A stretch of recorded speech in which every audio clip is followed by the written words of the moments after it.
आप देख रहे हैं पहाड़ टीवी, खबर पहाड़ की। नमस्कार, आप देख रहे हैं उत्तराखंड का नंबर 1 डिजिटल न्यूज चैनल पहाड़ टीवी। मैं हूं परिधि जोशी। आइए सबसे पहले नजर डालते हैं हेडलाइंस पर। पदोन्नति और मृतक आश्रितों के लंबित प्रकरणों के समाधान सहित अपनी 6 सूत्रीय मांगों को लेकर आईटीआई कर्मियों ने किया असहयोग आंदोलन शुरू। उत्तरकाशी जिले के विकासखंड मोरी के पर्वतीय क्षेत्र के लगभग 50 से 60 गांव आज भी मूलभूत सुविधा से वंचित, सड़क और संचार सुविधा की क्षेत्रवासी कर रहे हैं मांग। राइस मिलर द्वारा खरीद न करने को लेकर आढ़तियों ने किया मंडी सचिव का घेराव, कहा राइस मिलर धान की करे खरीद। नगर पंचायत बेरीनाग के भट्टी वार्ड में पिंजरे में फंसा एक गुलदार। 6 दिन पूर्व भट्टी गांव में गुलदार ने एक 7 वर्षीय बच्चे को बनाया था निवाला। और अब खबरें विस्तार से। उत्तरकाशी जिले के विकासखंड मोरी के पर्वतीय क्षेत्र में लगभग 50 से 60 गांव है। लगभग सभी गांव आज भी सड़क और संचार जैसी मूलभूत सुविधाओं से वंचित है। क्षेत्रवासियों का कहना है कि कई बार सड़क न होने के चलते बीमार व्यक्ति अपनी जान गंवा देते हैं। क्षेत्रवासी कई बार शासन और प्रशासन को अवगत करा चुके हैं, लेकिन अभी तक प्रशासन से सिर्फ आश्वासन ही मिले। क्षेत्रवासियों की मांग है कि जल्द से जल्द इन समस्याओं को दूर किया जाए। यहाँ पे रोड का विकास सबसे पहले जरूरी है। यहाँ पे किस तरह से हमारी महिलाएं, किसी की डिलीवरी होती है, स्वास्थ्य संबंधी प्रॉब्लम होती है, बच्चों की शिक्षा सही ढंग से नहीं हो पा रही है। यहाँ से 7 किलोमीटर आदमी को पैदल जाके। दुर्भाग्यवश हमारे गांव में 15 फरवरी 2018 को अग्निकांड हुआ था। उस दौरान हमारे गांव में काफ़ी पदाधिकारी गण आए और काफ़ी घोषणाएं की, लेकिन उन घोषणाओं का अभी तक कुछ भी नहीं हुआ। यहाँ तक कि मुख्यमंत्री स्वयं भी हमारे गांव तक आ चुके थे और उन्होंने घोषणाएं की रोड का अभी तक नामो निशान तक नहीं है।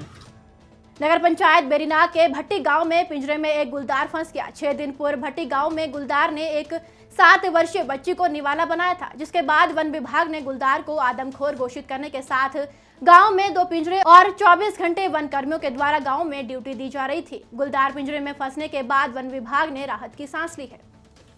वन्यजीव सप्ताह के दौरान उत्तराखंड को एक बड़ी उपलब्धि हासिल हुई है। टिहरी जिले के अंतर्गत देवलसारी स्थित श्रीदेव सुमन तितली पार्क में दिन में उड़ने वाला दुर्लभ पतंग एक एचिलुरा बाइफासियाटा का रिपोर्ट हुआ है। पार्क के चयनखंड में 2-4 नहीं बल्कि बड़ी संख्या में देखे जा रहे हैं। तितली ट्रस्ट के संजय सोंधी के मुताबिक पतंग पहली बार गढ़वाल में रिपोर्ट हुआ है। देवलसारी क्षेत्र की अगर हम बात करें तो ये बड़ा सौभाग्य की बात है कि हमारे क्षेत्र में जो हम रिसर्च कर रही है हमारी संस्था, हमें जो इस बार हमें जो पतंगा मिला है, बहुत खास पतंगा मिला है। वैसे तो यहाँ पे पतंगों की प्रजाति की लगभग 250 प्रजातियाँ हैं, नाइट पतंगे और डे वाले भी हैं। पर ये जो दिन का पतंगा है, इसका नाम मैं आपको बताऊँगा। इस पतंगे की खासियत है, ये जो हमारा जो घिंघियारू जो होता है, जिसे बेरी कहते हैं, उस पर ये अंडे देती है। और ये रिपोर्ट जो हुआ था, ये अंग्रेजी लेखक थे एक G.F. हेप्सन, 1893 में ये रिपोर्ट हुआ है नैनीताल में। लेकिन ये उसका जिक्र है उस किताब में। तो ये जो है आपके देवलसारी में देखा गया और गढ़वाल में पहली बार देखा गया है। 4 दिन से ये बहुत ज़्यादा उड़ रहा था, फ्लाइंग कर रहा था। तो मैंने जब इसको देखा, इसका नाम जो है एचिलुरा बाइफासियाटा नामक है और ये पतंगा पहली बार गढ़वाल क्षेत्र में नज़र आया है। इस पतंगे को देवलसारी में देखने का साफ इसका अर्थ निकलता है कि जो हमारी संस्था 5 साल से वन विभाग के साथ मिलकर कंजर्वेशन पे काम कर रही है, इससे ये लगता है कि यहाँ की जैव विविधता में बढ़ोतरी हुई है। गदरपुर के एक मंडी में धान की आवक दिनों दिन बढ़ती जा रही है और क्षेत्र किसान अपनी धान की फसलें लेकर अनाज मंडी पहुंच रहे हैं। तो वहीं उत्तर प्रदेश के सीमावर्ती क्षेत्र से भी धान की फसल अनाज मंडी में आ रही है, लेकिन राइस मिलरों द्वारा धान की खरीद नहीं कर रहे हैं, जिसको लेकर कल आढ़तियों द्वारा मंडी सचिव का घेराव किया और कहा कि राइस मिलर खरीद करें। यह है कि मंडी के अंदर कोई खरीदार नहीं है, कोई राइस मिलर आ नहीं रहे हैं, माल पड़ा हुआ है, किसान परेशान है। जो सरकारी रेट है उससे कम से कम 300-400 रुपये मद्दा मांगा जा रहा है, कोई लिवाल नहीं है, बहुत परेशानी है। किसान उग्र आंदोलन करना चाह रहे हैं। अब इसीलिए हम मंडी समिति के सचिव महोदय के पास घेराव करने के लिए आए थे कि ये कोई समस्या का समाधान करा जाए, ये धान की बिक्री हो। किसानों को ये शिकायत है कि हमारा धान नहीं बिक रहा है, जबकि हमारे कच्चा आड़तियों की तरफ से मैं बोल रहा हूँ, कच्चा आड़ती जो है वो 700 कुंटल धान ही खरीद सकते हैं। मंडी में धान की आवक बहुत बम्पर है।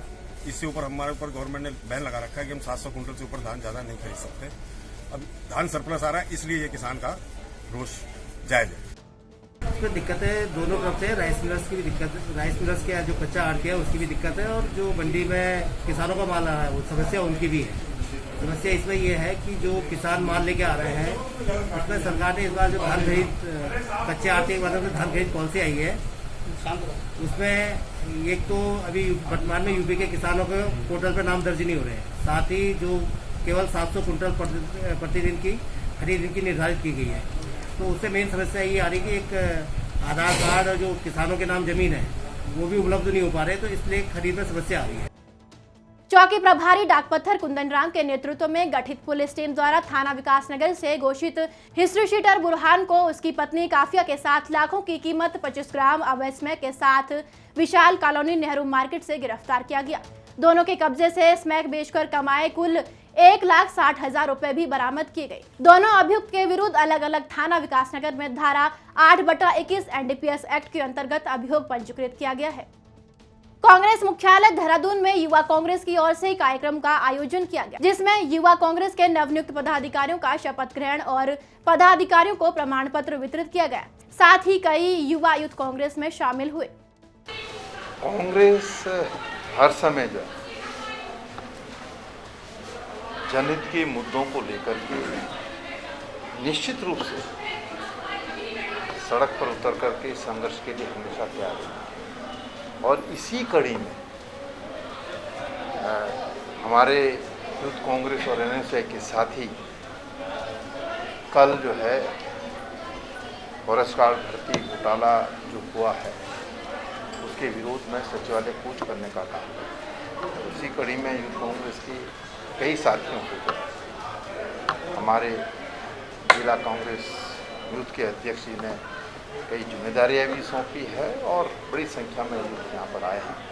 और मैं समझता हूँ कि जिस तरीके से बेरोजगार साथियों के साथ सत्ता में बैठे हुए लोगों ने छलावा करने का काम किया है, वो निश्चित रूप से जो है वो संघर्ष रंग लाएगा, और हम सरकार के विरोध में जो है कल सचिवालय कूच करेगा। पदोन्नति और मृतक आश्रितों के लंबित प्रकरणों के समाधान सहित अपनी 6 सूत्रीय मांगों को लेकर आईटीआई कर्मियों ने असहयोग आंदोलन शुरू कर दिया है। देहरादून के सर्वे चौक स्थित आईटीआई में कर्मचारियों ने धरना दिया। यहाँ पर जो हमारी डिमांड चल रही है, कार्मिक सेवा हितों को लेकर चल रही है। जो कर्मचारी सेवा हित के जो शासन स्तर से सचिव महोदय द्वारा उल्टे सीधे आदेश किए गए हैं, और उनकी जो है उनके निराकरण के लिए हम यहाँ पे बैठे हुए हैं। पदोन्नतियाँ पिछले 1.5 साल से लंबित रखी गई हैं, चाहे प्रधानाचार्य की हों, चाहे कार्यदेशक की हों, चाहे भंडारी संवर्ग की हों।